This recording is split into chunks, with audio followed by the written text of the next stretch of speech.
Hi there. Welcome to my YouTube channel. I'm your host, Praying Medic. Here's today's message.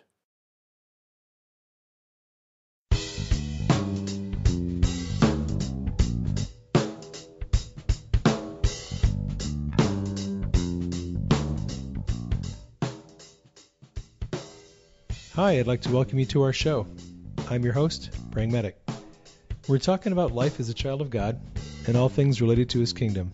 Thanks for joining us. If you're a new listener to the show, you can find articles and books and other resources on my website, www.prayingmedic.com. You can also connect with me on Facebook and Twitter. Just look for Praying Medic. Now let's jump into this week's show.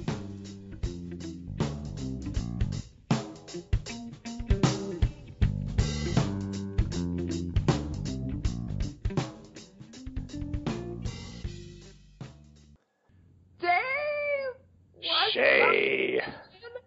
What is going on, Sister I feel like Shae? I haven't seen you in forever, ever. Has it been that long? Probably like a couple months. Yeah, it's been a while. Yeah. It's been a little while. I've been busy. I know. Kicking my day job to the curb. I'm so excited. I'm excited too.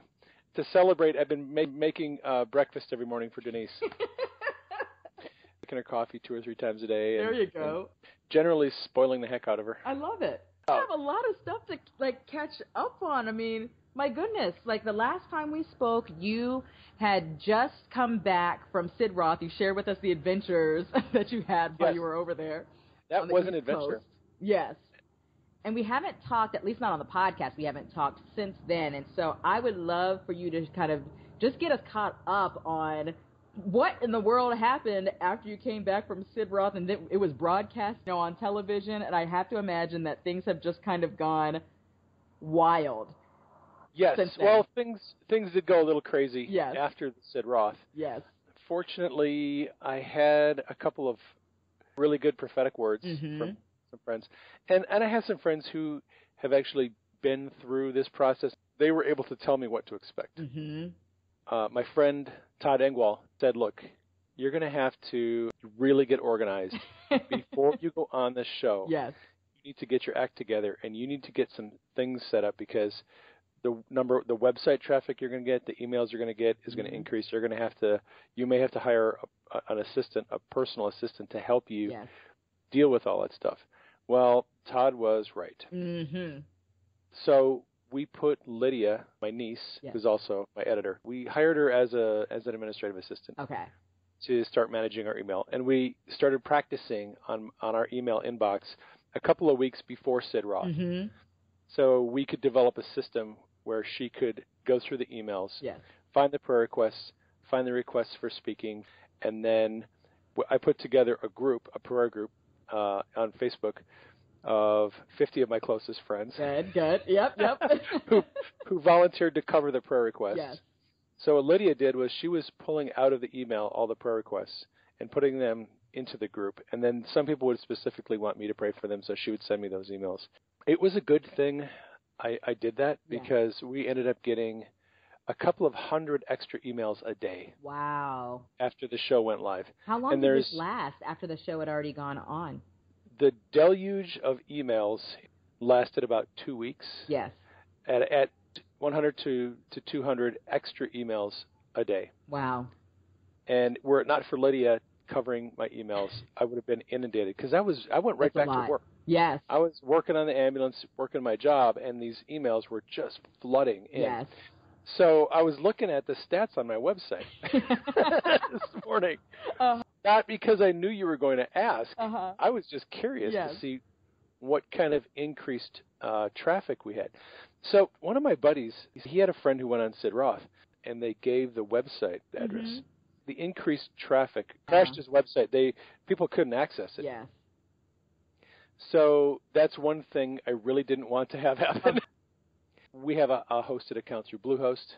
We ramped up our hosting, and that was a really good thing. Yes. Because I don't know if I could show you a screenshot, but I'm going to see this. Well, it is a crazy spike. Can you see that? I see a big old spike. Okay, this is the weekly number of hits on my website. Yes. We've been averaging 5,000 to 6,000 hits a week. Some weeks 3,000 to 4,000. Probably 4,000 is average a week on the website. This one right here is 38,000 hits on the website. That was the week the show aired. Oh my gosh. Look at the monthly number of hits on the website. So monthly, we had been getting 18, 20, 22, about 17, 18,000 hits a month on the website. This is the month the show aired, 77,000 hits. So you just about quadrupled your traffic that month. Quadrupled our traffic to the website by going on. Wow. So when the guys said, you are going to have an insane amount of traffic, he was not kidding. And I also noticed that even in the months trailing after that they're all significantly higher. It looked like about double what it prior to the show. Oh, yes, they are. Mm-hmm. So it was a good thing we ramped up our hosting. Yes. Lydia in there, because it was a bit insane how much our traffic went up. It was good. I mean, book sales went through the roof. Yes. I love it. Selling lots and lots of books, which was just amazing. What was your top seller from all the book sales that came? I was guessing that it was going to be Hearing God's Voice Made Simple. That was going to be my guess. Or Divine Healing Made Simple. Divine Healing was the best seller. Okay. After the show aired, we sold lots and lots of copies of Divine Healing. Love it. Ever since the Sid Roth show, the number of paperbacks and Kindle books has switched. We always used to sell more Kindle books than paperbacks, 3 to 1 or 4 to 1. Oh, wow. That's significant. Oh, yes. We'd sell way more Kindle books. Wow. Now, since Sid Roth, our paperback sales are equaling or more than our Kindle sales. Wow. Yeah, so this month we probably have about 700 paperbacks and probably about another 700 Kindle books. Mm-hmm, mm-hmm. The really cool thing, so I quit my day job, right? And now I'm a full-time author. I hope, did you guys catch that? He quit his day job. When did you quit it? Yesterday. Okay. Wait, let's timestamp it. Today is June the 30th. So you quit your job on June 29th, 2016. Well, the 28th was my last day. The 29th, I told my boss, I'm not coming back to work. I actually told them 3 or 4 weeks ago, I said, look, you need to find a replacement for me because my days here are numbered. Oh, man. Congratulations. Awesome. Yes, I'm excited. Denise was quite nervous because she's the chief financial officer. Yes. So she's always looking at the money going, we need to have, your sales are up and down. Some months they're great, some months they're not so great. Yes. And working, for a company where you get a regular paycheck. That's right. It's always the same, more or less. We just add this to your wild and crazy and amazing adventures with God, which is leaving your full-time gig, to do what he's called you to. I mean, that's just going to be another part of the amazing adventures. That is what he's called me to do. That's right. That's the deal. That's it. He has called me to be a writer, and it's unfortunate that it took me 50 years to figure that out. Especially odd when I look back at people who've known me my whole life. Yes. And they say, well, we always knew you were a writer. You're like, we could have told you that, man.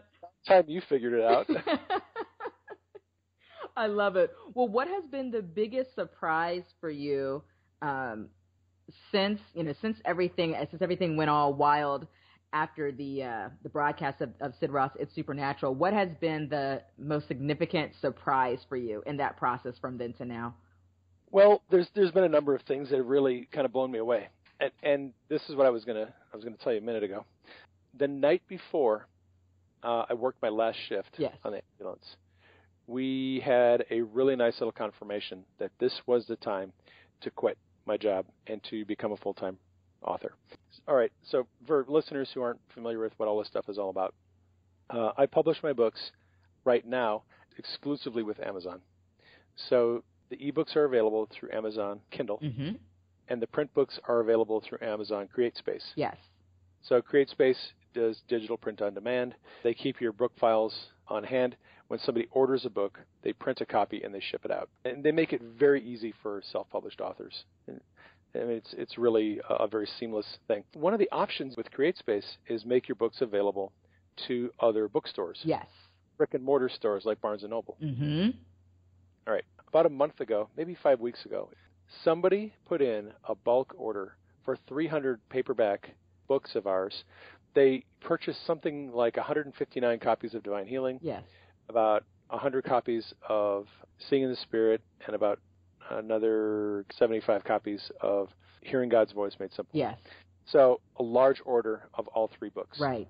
Generally, when that happens, and we haven't had a big order like that. We've had orders around the holidays, around Christmas and Thanksgiving, where someone purchased like 30 copies of a couple of the books.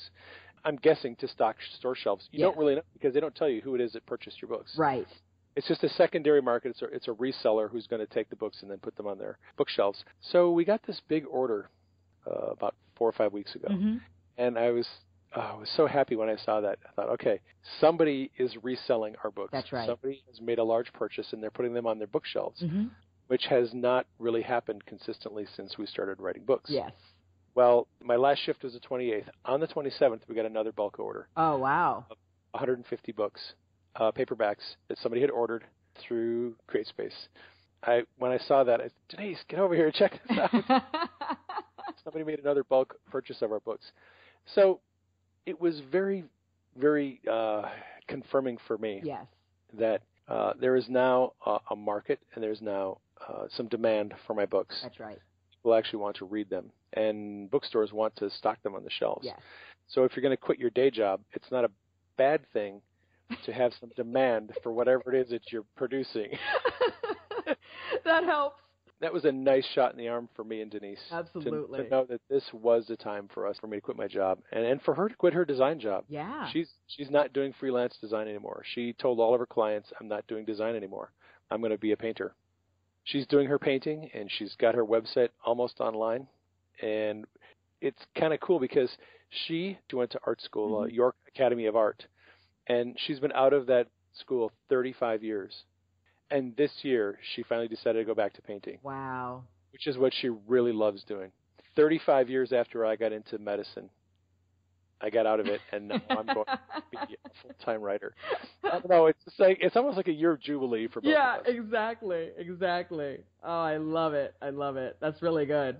So, any other surprises from the broadcast of Sid Roth to now? Any other big surprises? Or even anything that was a stretch for you, like a discomfort that, you know, every time you have a new level, it requires a new you. Well, yeah, I really did not like the idea of becoming more public. Yes. Of my name being out there. When I went in the morning to tape this show, I was looking at Sid's notes. You know, he has it all written out. We're going to introduce Dave Hayes, the praying medic. And I was thinking, wait a minute, I didn't even know he was going to tell them my real name.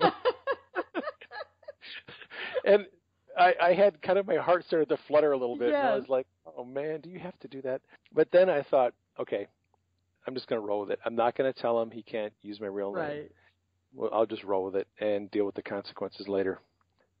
Coming out from my hiding place, showing my face in public. Yes. Nobody knows me when I go to restaurants or grocery stores. I'm still just another guy. Nobody recognizes me, which is cool. I hope to keep it that way. I don't know. I always want to be able to go to the grocery store and Yes. have nobody think that I'm anybody. That whole thing with my name coming out has been a little bit of adjustment for me. But I don't know. I'm just in awe of what God has done. Mm-hmm. I'm in awe of how He has increased favor for us, how He has increased the demand for our books. You know, there is one thing that has I knew it was coming. Yes. I'm still doing a lot of correspondence through Facebook, through private messages. And in addition to the 100 to 150 emails a day I was getting another 100 private messages on Facebook. Wow. On my page, mostly prayer requests. Yes. It takes an enormous amount of time. Lydia would do some of them. Initially, I told her, look, go through my Facebook page, and anything that's in that's a prayer request, put it in the group. Yes. So that helped a lot. But still, I'm very used to maintaining my own social media presence. I don't like the idea of having somebody else do my stuff for me. So that whole deal of now having so much more private messages, so many more emails, so much more correspondence is something, it's a double-edged sword. I mean, it's nice to be a blessing to other people, but it takes an enormous amount of time. Yes. And that was one of the things that made Denise realize we have to make some changes because I have so much more demand on my time to do this kind of stuff. And if I'm working full-time, that makes it a little bit hard. That's right. That's right. Continue to keep up with. Lydia has been taking requests and messages from the website that are specifically for me, requests for speaking or personal questions or whatever. She puts them in a Word document and sends them to me once a week. Yes. I have not done last week's list yet, and she just sent me another one. So I will be spending this afternoon going through those emails and answering questions people have. Okay. Some of the questions are very difficult to answer. Yeah. I don't like the fact that some people almost treat me as if I'm some kind of a prophet or if I know everything that God knows. I have all this great knowledge. I get some very difficult questions, and sometimes I don't know how to answer them. My stock answer to questions like that is, well, the Holy Spirit knows the answer to that, and I think you should ask Him. There you go. I was going to ask you what your response was to those, so that's perfect, right? Yeah. Many times when someone wants direction in life, or they want greater understanding or greater wisdom, and they want to take a shortcut. They don't want to have to go seek God for themselves. Seek God for themselves. Yes. They just talk to the man of God, right? Who's to give them the answer in a paragraph or two. And I'm very reluctant to do that. Understandably so. My big thing is I want to teach you to hear God's voice. That's I want right. to teach you the supernatural. I want to teach you how to do these things, not so that you can come to me and say, "Oh, tell me this, explain that."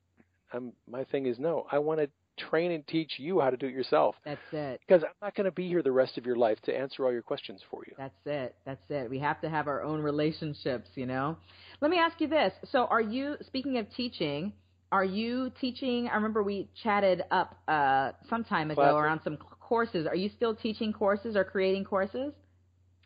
I am trying my best to avoid that.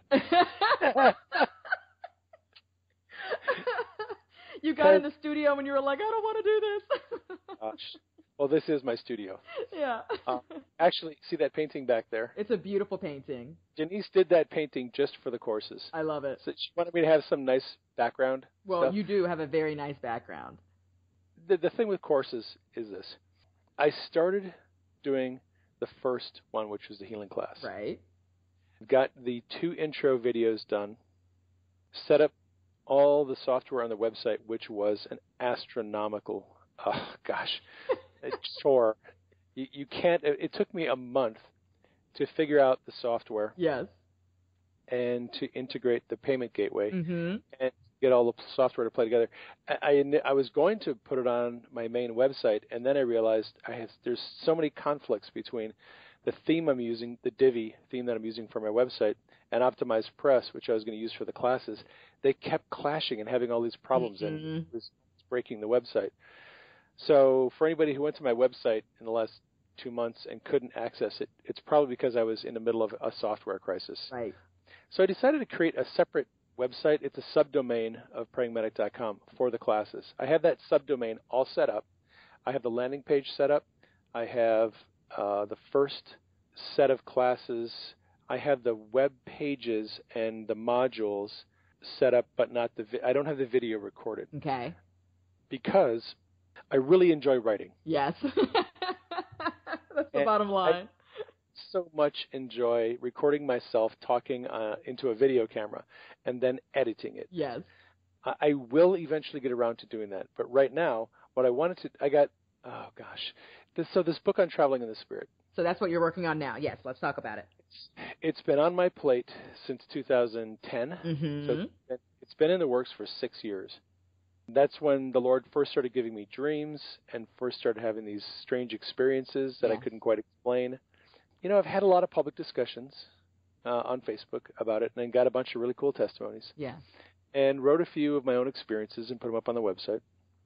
And of course, some heresy hunters came around and started throwing rocks. But most of the people who read the blog posts on traveling in the Spirit were really encouraged and have talked about having their own experiences that they couldn't quite figure out what was going on. Right. That's the big thing people want to know is they have these strange experiences where they'll like be talking to somebody and then they, for a moment, it seems as if they actually get moved to somebody else's house or apartment somewhere, and they're in a strange place and they don't know where they are, or they're with their friend, and then bam, they're back in their room. Yes. And they're wondering, like, what the heck was that all about? Yeah. These things happen to a lot of people, but we're most of the time scratching our head going, what does it mean? What's the purpose of it? It doesn't seem to have some obvious significance. Well, my theory is this. God actually has a purpose for traveling in the Spirit. There are several purposes. But in order for us to be able to fulfill those purposes, we have to first get a grid of understanding in our mind of what is possible, what can be done. Right. And he sometimes does that through these strange little experiences that we don't understand when they first happen.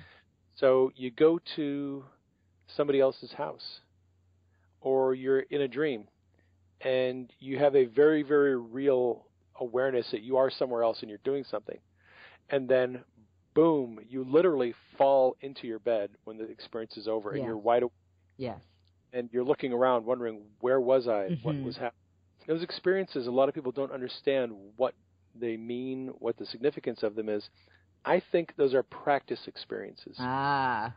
I think that the Lord is giving us these experiences just to let us know this is possible. It's something you can do. Yes. It's something I want you to do, and I want you to get a little taste of it. Yes. Because I want to do bigger, greater things. But first, you need to be aware that this is possible.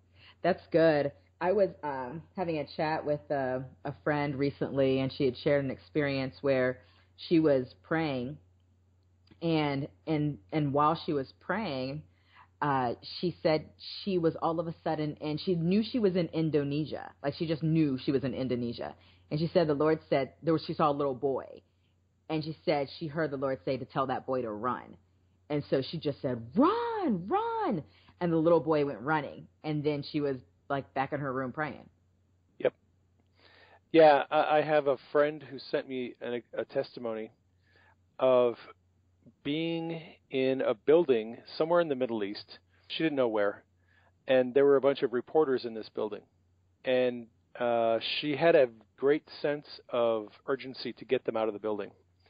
So she's yelling at them to get out of the building. And as they leave the building, the entire building explodes. They go to another building, and there are other people there. They're on computers, and they're communicating, and she said it looked like they were also reporters. Yes. And she was telling them, you all need to get out of this building. This is the next one that's going to be blown up. Yes. Everybody took her seriously. There was this one person who was furiously typing on her computer to try to get off one more message before they left the building. Very real experience, kind of typical of the ones that people have where they're trying to help somebody get out of danger. Yeah. Those kind of experiences, they're kind of common, yeah. I think. I've been working on this book for 6 years. And actually, before I went on the Sid Roth show, they asked me if I would consider finishing this book on traveling in the Spirit and have that be the book we talked about on the show. Yes. And I said, sure, I'll do that. Well, that was a mistake. I worked and I worked and I tried to get the revelation to finish that book, and I could not finish it no matter what I did, no matter how much I prayed. I was not getting any revelation. Finally, after about 4 weeks, I called back the producer, and I said, okay, here's the deal. I cannot finish this book right now. I don't have the revelation to finish the book. It's just not flowing, and so I'm not going to be able to do this book for the first show. Yeah. I'll have to put it on the back shelf, and can we just go with divine healing and seeing in the Spirit? And they were very gracious. Yeah. They said, oh yeah, no problem. We can do that. We understand. But you're going to come back on the show and do the Traveling in the Spirit book, right? So that'll be part 2. That's going to be part 2. They invited me back on the show.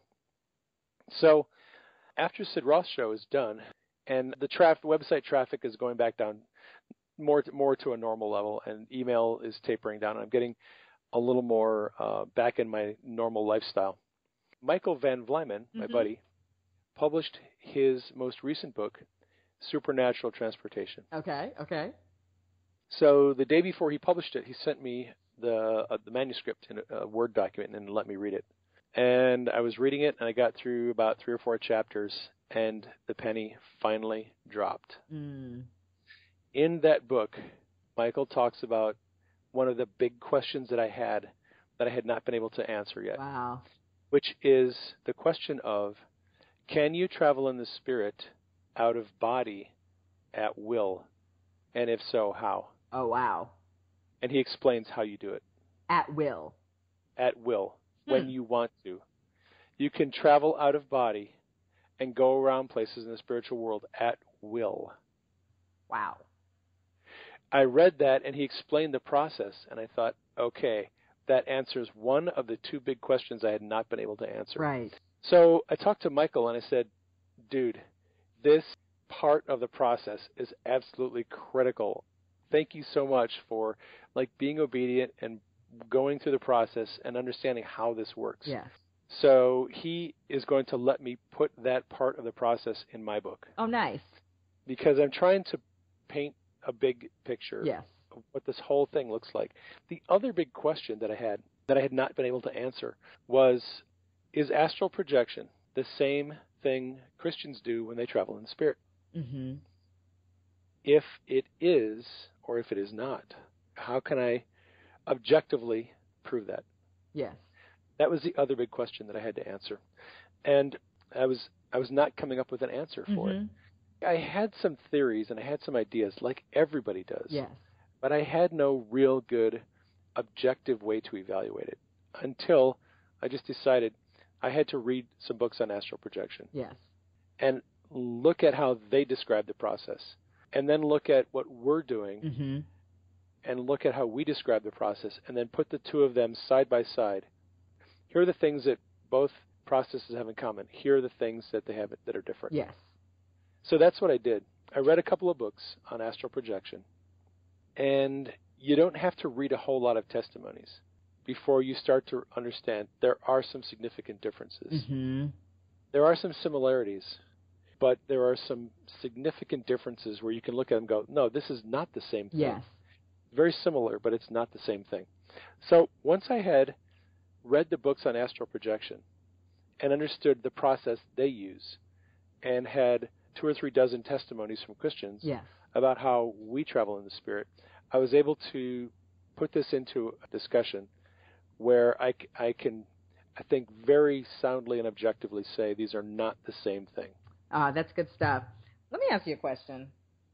This topic, I have to just ask as a writer, when you're writing books, about the kingdom, and there's a lot of things that are very, I guess I would say they're uncommon to the majority. I would go so far as to say the majority of Christians.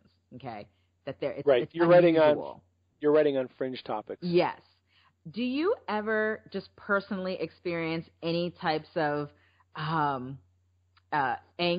or fear, anxiety, or anything like that related to releasing books on topics like this, knowing the potential of types of feedback that you're going to receive? Do you struggle with that personally at all? The Lord has shown me, He's been very gracious and has shown me the trajectory of my writing years in advance. And I knew that as I started to get into subjects that are a bit more taboo and less accepted, that there would be more resistance and more criticism, more skepticism. I'm aware of that. I've been aware of it for a few years. The Lord gave me a dream a few years ago that illustrated that point. In this dream, my website traffic was increasing. There was more and more interest and attention being given to my website and the things I was posting. There was also a lot more criticism, and a lot more people objecting to what I was teaching and writing about. I'm sure some with much hostility. Yes. But in the dream, I knew that I had to continue writing for the benefit of the people who were blessed and encouraged and trained by the stuff I was writing. And I knew in the dream I had to just ignore the critics and not pay them any attention. It's I actually asked that for even from a personal perspective, because I actually dealt with this myself with the book that my husband and I wrote for couples. You know, like sex all by itself is like a taboo topic, you know, in Christianity. Oh, of course it is. And then you have a book called Menage a Trois, you, your spouse, and the lover of your souls, and it's like you're begging for the people to come and crucify you. Oh yeah, you're looking for the stone chuckers. Right. It's just like you're asking for that. And then to make matters worse, you've got an image on your front cover of 3 sets of feet under sheets, and then the ones in the middle have holes in it. It's just like, really? And the thing was, it was all the Lord. Like, I couldn't have even come up with that stuff on my own, just the way it all came together. But I will tell you that I dealt with that concern, not so much what people said, because I still to this day and always have stood firm that, you know, I'm just doing this out of obedience, and, you know, the feedback positive has always outweighed the negative. But I'll tell you what, it actually sent me, when I had a string of negative experiences and negative feedback and just nastiness, I shrunk back for several months. I didn't want to share it because I'm like, gosh, if we just, you know, if this is just with a few thousand people seeing it and a few hundred books sold, what in the world is this going to look like when it's, you know, 10 times this much, right? Because, you know, I already knew that the Lord said this was going to go much further than I had imagined. And so I actually shrunk back for several months, and it's just actually recently that the Lord started putting this back on my heart, like, you need to go and do this. And so I just decided, after months of looking at what he had me doing, you had the dream, right? So you saw that coming from your dream. What he did with me is he'd have me on Facebook looking at the social media profiles of a few people who tend to ruffle feathers, okay? And, you know, people like, for example, out of Bethel Church or you know, a few people in the marketplace who say some stuff that, you know, can really get Christians riled up. Yep. And even celebrities, like someone like Candace Cameron Bure, who all she wears is a T-shirt, and people lose their minds, you know, like, you know, are you really a Christian? Yet that V is showing a little bit too much skin, you know? So anyway, so he'd have me looking at all of these folks and watching how people were just so nasty, you know, on their social media profiles. And I'm like, Lord, this is not helping. Why are you showing me this? Because it was horrible to look at. And what he showed me, he had me looking at that stuff for months, and eventually he said, now how are they dealing with it? And I looked, and I realized they weren't. And I'm like, they're not dealing with it. Like, they're not saying anything. And then he said, now look again. And I looked again, and I realized that not only were they not doing anything, but the people who understood, the people who get it, they were on top of the people who were causing all the ruckus. You know, they would go and say, like, you know, you're nuts. You know, you don't get it or whatever. And the Lord said to me, I fight your battles, and in fact, others fight them for you too. Exactly. And with that, I just was like, I just have to go forward and do it. So that's actually, that's why I asked the question. I just wonder whether I was alone and having those types of concerns. I mean, I'm moving forward anyway, but I did take a step back. You are not alone. Yeah. And by the way, I set up on Buffer a Facebook status and a tweet, a quote that just posted a little while ago. I set it up yesterday. It's quite prophetic, and it actually pertains to the question you just asked. What does it say? Society honors its living conformists and its dead troublemakers. That is so good. Say it again. Society honors its living conformists and its dead troublemakers. Wow. And it's true, isn't it? Yeah. Because, you know, people who stir things up and cause trouble and want to think outside the box, they're always dealt with while they're alive as a troublemaker, as someone who just can't behave. Yes. But after they die, the next generation realizes the wisdom and the brilliance of what they were doing, and then they get celebrated. Yeah. They don't celebrate you while you're alive. They'll wait till you're dead, and then they'll celebrate you.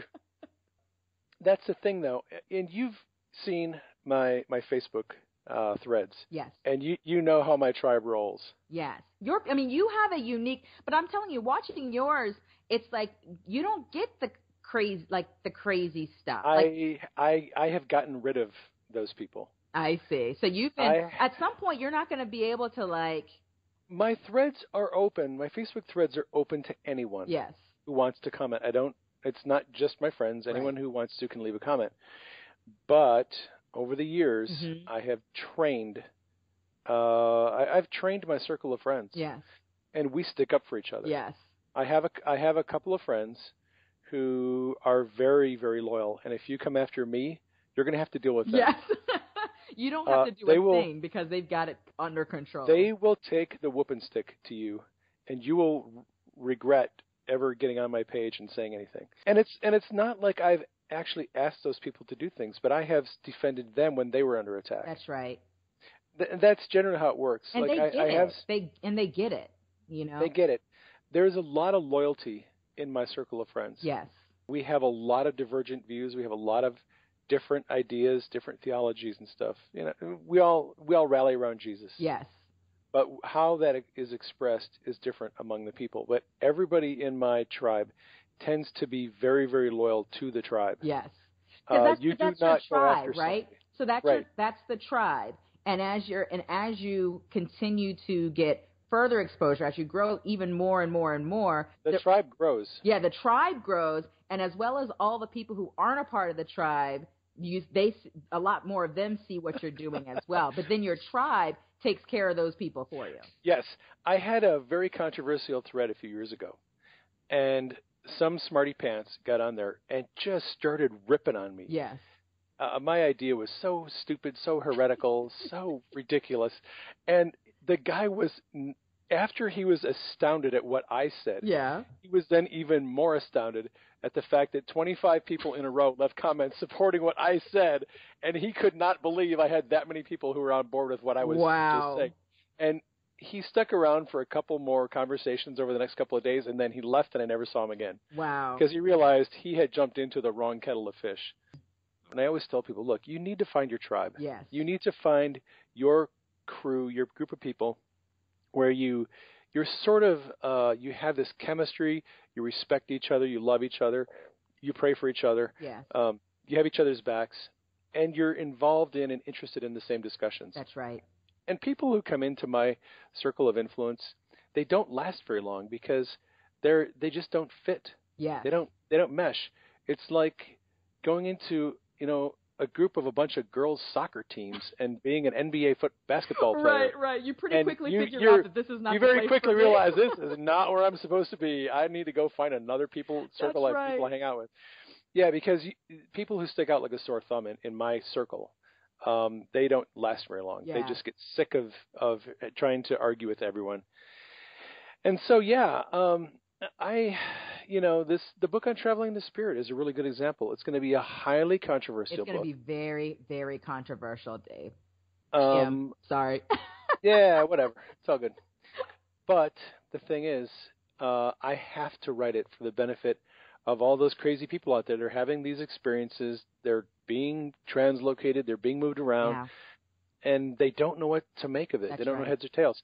I have to write this book. Yeah. It is going to piss a lot of people off, but they can get over it. Yeah, they'll be okay. I can't wait to read it. They will be okay. I'm already in line. You're just waiting. If you put the pre-order page up, I would already have the pre-order. I tried the pre-order with the book on hearing God's voice. Uh-huh. It turned into a mess. It did. Yeah. Why is the way that Amazon does it, you have to have a date that the book is going to be available. Okay. And it has to be available on that date. I see. You cannot go over. Okay. And the thing with Denise and I, since we're self-publishing, we don't have an actual date available. Right. People say, when's the book going to be available? Well, when it's done.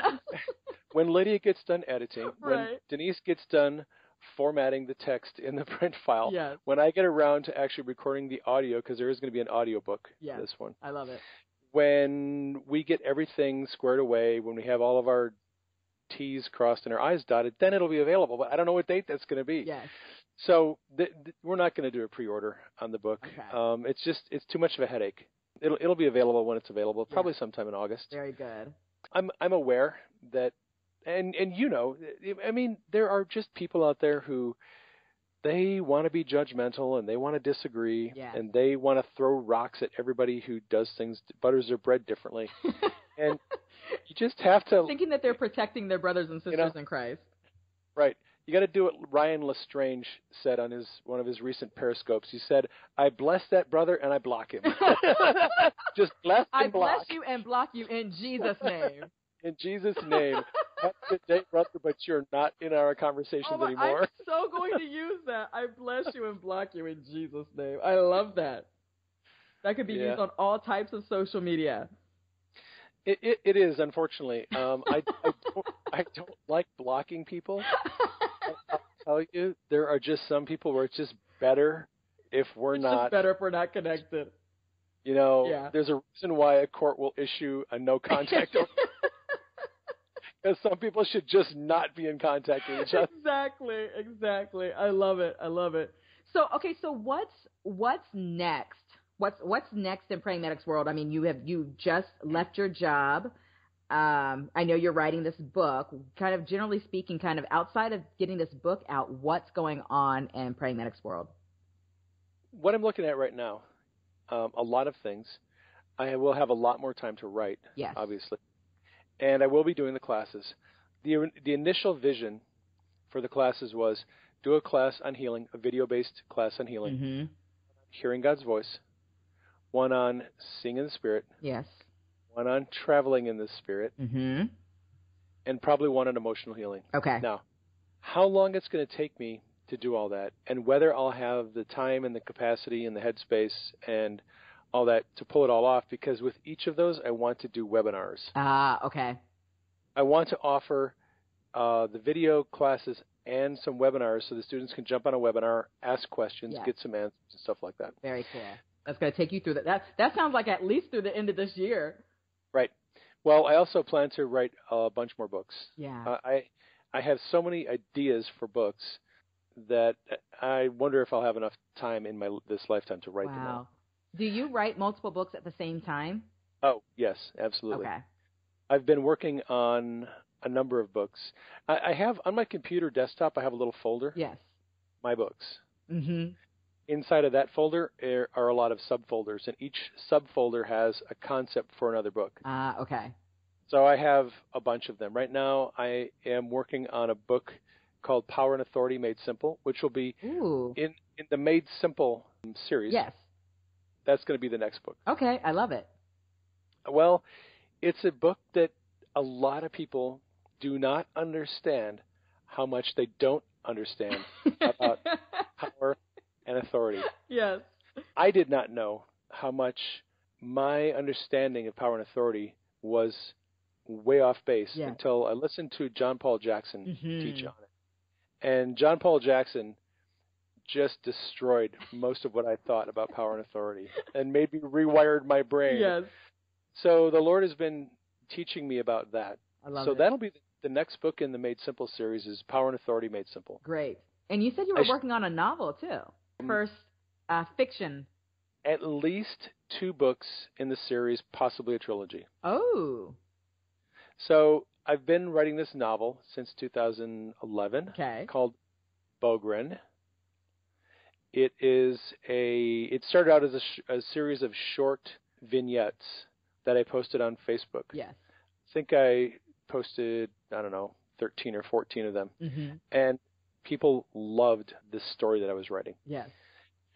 It is loosely based on C.S. Lewis's book, The Screwtape Letters. I haven't read that one yet.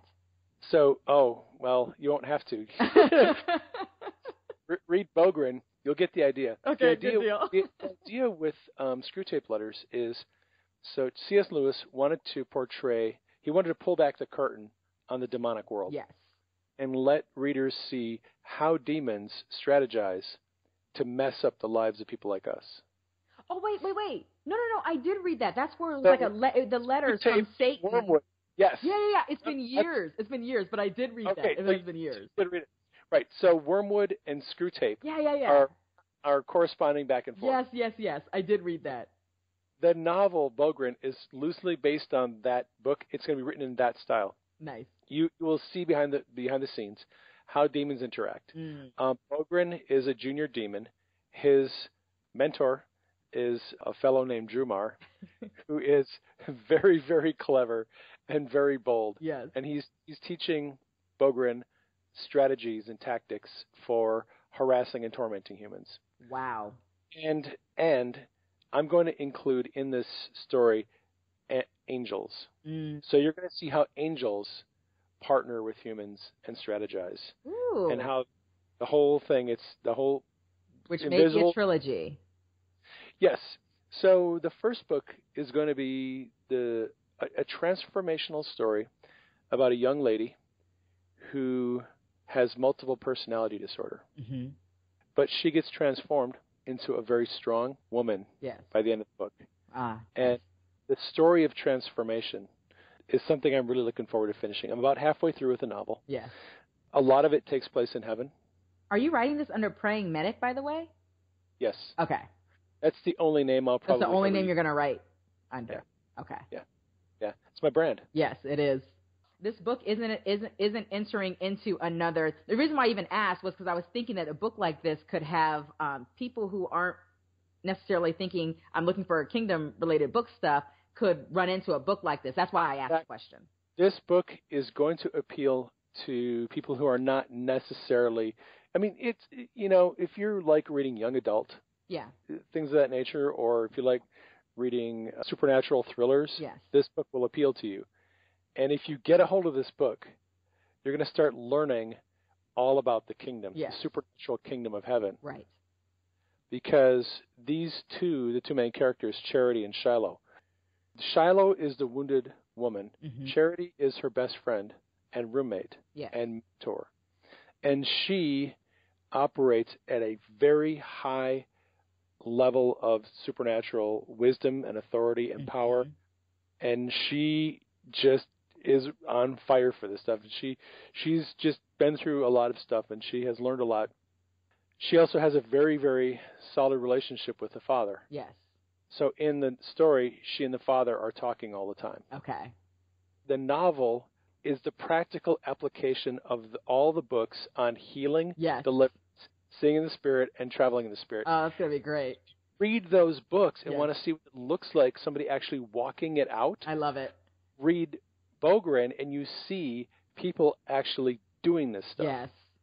Yeah, it's a broad illustration of all the books in the Made Simple series in a novel. And do you anticipate this as a 2017 release?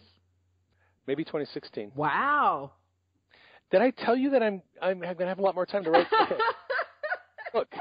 Look. You did say that, but you also write a ton of books at the same time. It may be done by Christmas time. Wow, that's amazing. I could probably write the rest of the book this week. Wow. So the thing with Bogren is it'll be my first novel. Denise is really excited because she wants to see how a novel is going to do compared to all the nonfiction books. I can't wait to see that. She thinks it's going to sell better and reach more people. Mm-hmm. I don't know. I can see the potential for that, for sure. Well, I know that I have a lot of very good friends who haven't read any of my books yet. Yes. I think some of them will get introduced to my writing style through the novel book. Because they just don't read nonfiction. Yes. They like novels, but they don't reading nonfiction. So some of them will get introduced to my actual writing in the novel, and then maybe they'll go and check out some other ones. But I also think it's going to be one of those books that would be an easy share with someone that it's like, hey, that's what I saw with it. That's what I saw with this book. This would be a really easy one to say, oh my gosh, what a great story. You should check this book out, right? It'll be really good for sharing with people who are not Christians, right? Or nominal Christians, or people who are kind of struggling with their life and don't understand their purpose and their destiny, or really understand the nature of who God is. Because in this book, Jesus and the Father play key central figures in this book, and you see them in a way that is not typically presented that way in the church. Right. They're very loving, very approachable, very warm people that you would want to have a relationship with. I love it. Oh, I can't wait. Look forward to your new releases, man. I always look forward to them. I'm looking forward to stretching my writing muscles in the novel and developing some really strong characters and doing something. It is a lot of fun writing fiction. Yeah. Not having to do weeks of Bible research and looking up verses and putting things, doing, theological gymnastics. Yeah. It's very nice writing fiction because I don't have to necessarily back everything up with scripture. That's right. That's right. It's a story. It's a story. novel. Novel. Yep. Right. I love it. That's really good. I have that on my list. On my list is to write a fiction book, and I guess based off of the experience of writing a fiction book, we'll see if I have a desire to do many fiction books. Well, when I got into writing fiction, I realized that I really like it. Yeah. And after I got halfway through this book, I started to think, I could easily write another novel about charity, and I make Charity the main character. Yes. In this novel, Shiloh is the main character. Mm-hmm. Charity plays a really big part. Yeah. But Shiloh is the protagonist. In the second book, I could make her friend the protagonist, and we could. I'm thinking of doing a prequel where we learn about Shiloh and how she got to where she is today. Okay. And the antagonist would then be Drumar, who is sort of a sidekick in this novel. Bogren is the main bad guy. Yeah. Drumar would be the main bad guy in the other novel. Okay. And I actually have an idea for a third novel. Nice. I mean, I just keep thinking, I'm like, considering how much I love to tell stories, but I don't know if my love for telling stories, which I like to write stories in short doses and speaking stories. I don't know if it translates to writing fiction or not. It does. It absolutely does. I did not know about my love for writing, or I didn't know I had the capacity to be a writer years ago. But when my kids were young, mm-hmm. I would go to visit my brothers and their kids. Yeah. And all the kids would gather around at night before bedtime, and I would tell them a story. And I told them what I called the never-ending story, which was this ongoing adventure with a bunch of different characters, going places, doing adventuresome stuff. Every time we'd get together, and this happened a couple of times a month for years, mm-hmm. I would get the kids together before bedtime. I'd tell them this really long fantasy story. Yes. I didn't know it at the time, but I'm a born storyteller. Yes. And if you're a storyteller, if you like to share stories, if you have an active imagination and you can create characters and scenes in your mind, it very easily translates into writing fiction. Interesting. Yes. Well, it would be interesting to explore it. My storytellings are usually storytelling of real stories, almost like testimony sharing, but having to give the whole long version. But even that, I can see taking real life experiences to use them as the basis for sharing a story, a fictional story. Right. You just change the names. Yes. Simple as that, right? You change the names, you change the location. Yep. When a novelist starts to write a novel, they have to create characters. Yes. But much of what they come up with as far as the development of the character is from people that they know. Oh. I did not realize that. I don't know if you've read Jesse Berkey's novel, Finding Home. No, I haven't read that one yet. It's a good novel. The main character in the story, I did not know this, mm-hmm. and I've known Jesse for a while. The main character goes through a very dark time after some tragic events, and he turns to drinking and alcohol mm-hmm. and women, and he was a very committed man of God, and then he walked away from God completely. Yeah. And immersed his pain in alcohol and women. Mm-hmm. That character is actually based on Jesse. Oh, wow. I did not know that. Wow. When we talked about the novel, I said, man, this character, where did you get the inspiration for this character? And he said, well, that's me. It's like you're talking to the inspiration. Ow. In the book, Bogren, that I'm writing, Charity is actually based on my personality. Ah, okay. Shiloh, I don't have an actual model for Shiloh, mm-hmm. but Shiloh is a composite of a lot of people I've known over my life. Yes. Charity is, essentially, she is loosely taken from a couple of my friends mm-hmm. who have worked as baristas and have operated supernaturally in the workplace. Nice. Her personality type is my personality type, and her ministry approach is the ministry approach of my friend Steve Harmon. Okay. I actually created the story when Steve Harmon was on Facebook teaching spiritual principles about how he does deliverance and how he does emotional healing. Yeah. And he was blowing people's brains up. They were not understanding what he was talking about. So I thought, somebody needs to write some fictional stories to illustrate what Steve is teaching. Yes. So I started writing these stories to illustrate Steve's teaching styles, and I made Charity the character. I based her on Steve and his approach to ministry. Okay. When you're writing fiction, I think you largely draw from people that you know, people you've met, interesting things that I have been, in the last year especially, latching on to interactions I've had with interesting patients. Yes. And weird, interesting things that they've said, and I put those into my books. I love it. This is actually this is helpful to me because that with that frame of reference, that helps me kind of think through things that I've already been thinking about that I can be writing down, for the future. Right. Shae? Yes. The awesome thing about fiction is you don't have to have chapter and verse to support your arguments. Right. It's a novel. Yes. All right. And that's one of the things, because Steve does some very interesting things with demons. I won't spoil the plot, but he does some very interesting things with demons when he's doing deliverance. Yes. Things that 99% of Christians would say, where is that in the Bible? I don't see any place where Jesus did that to demons. And he can go back and say, it's a novel. Right. When you are writing spiritual principles that the Holy Spirit has given you, you don't have to have chapter and verse to support everything, and you don't have to know the Greek, and you don't have to know all this stuff. You just write what you want to write, make the points that you make, and people either think it's trash or they think it's brilliant. Well, I have one other question for you about this stuff. Do you envision writing for the screen at some point? Yes. I was talking with Denise, and I said, how I used to write you poetry? Yeah. Before we were married, we dated we didn't really date because we were on opposite sides of the country. She was in Pennsylvania, I was in Washington. I used to write her poetry, and I like writing poetry. Yeah. A lot of people don't know this, but C.S. Lewis actually wrote 2 books of poetry under a pen name. Oh, okay. Didn't want his buddies at Oxford or Cambridge to know about that he wrote poetry. So he wrote them under a pen name.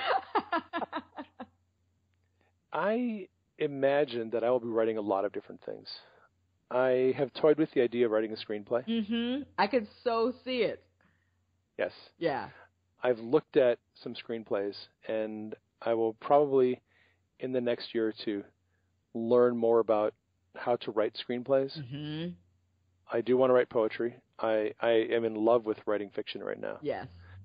I'm looking forward to finishing up the Made Simple series so that I can turn more of my time to writing fiction. Actually, the Lord has given me complete entire stories, fiction stories in dreams. Wow. That I need to get cracking on and actually write those out. Well, now that you have full-time writing ability, you're going to be cranking them out. I can't wait. So I'm ready. I'm ready with my credit card for your 3 or 4 that you'll release, before the rest of this year. I'll be ready. Now I'm just about caught up. I think there's one I still haven't finished, but after I'm done with that one, I will be all caught up on Praying Medic books, and so I'll be prepared and ready. I mean, first of all, When's Traveling, I will be, seriously, as soon as you post that Traveling in the Spirit is up, I will be the first buy. Do you want an advance copy? Oh, I totally do. I'll send you the manuscript. Oh my gosh, thank you. After Denise has her edits done. Yes. And I'll send you the same manuscript I sent to Lydia for editing. You just made my day. And if you want, you can give me feedback. I always appreciate feedback. I would love to. I'd be honored to do it. I love it. Good That'd stuff. Be cool. That'd be cool. Well, then you don't have to wait. Yes, I'm telling you, you just made my day. So I need to have a couple of beta readers. Yes. I don't have any right now. I've got a couple of people that I sent Michael Van Vlymen the manuscript, the original draft. Yes. and I've changed it a bit. I've taken out some stuff and added a few more things. So he doesn't have the version right. Beta reader right here. Okay. I love it. Hey, can you tell everybody the best way to connect with you as we close out the podcast? You can find all my stuff on prayingmedic.com. I am on Twitter as Praying Medic. I am on Facebook. My page is Praying Medic. My Facebook profile is David Joseph, because Facebook won't let you have a profile that doesn't have a real sounding name. That's right. I am on Instagram, Praying Medic. I am on YouTube as Praying Medic. You can find me on Pinterest. You can find me on iTunes. I'm all over the dang place. We might have to do a future podcast about how you're managing to be all over, how you're working the branding piece for Praying Medic. That might be another interesting conversation for us to have. We could have that conversation sometime. Yeah, we'll do that. Good to catch up with you, man. Shae, it has been awesome talking to you. I love talking to you. I love talking to you too. And when I'm not talking to you, I'm thinking about you and I'm praying for you. So just know that. Well, we are praying for you. Thank you. And yours all the time. So just know that. Appreciate it so much. So we'll catch up again. I'm thinking we'll catch up again probably after you finished Traveling Made Simple. Maybe we'll do another podcast in September. Perfect. I love it. Cool. Thanks, man. Good to see you. Give Denise a hug for me, okay? All right, we'll do. All right, take care. Bye-bye. Right, bye. Well, folks, that is our show for today. I hope you enjoyed it. Thanks for dropping by. If you're new to the podcast and you haven't been to my website, you might drop by and check out the articles I have there. If you have any questions or comments about the show, you can contact me at admin@prayingmedic.com. That's ADMIN @prayingmedic.com. You can also contact me on Facebook and Twitter. I'd like to thank you again for dropping by. I hope you enjoyed the show.